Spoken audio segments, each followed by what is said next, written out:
Alafu hapa Mbita mulituambia ya kwamba mnataka hii causeway ivunjwe na ndio maji yaanze kutembea tena na ndio samaki irudi na ndio wavuvi wetu waweze kupata biashara yao. Ama ni namna gani? Si ni namna hiyo?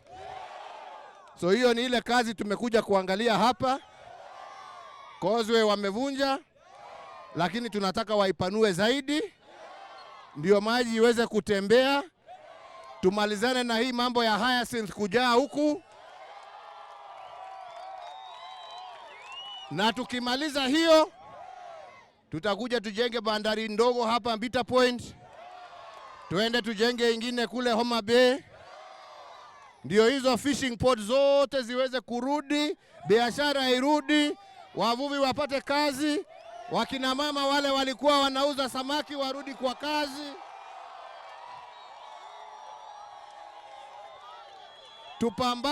Tupambane na umaskini kabisa, si ni kweli?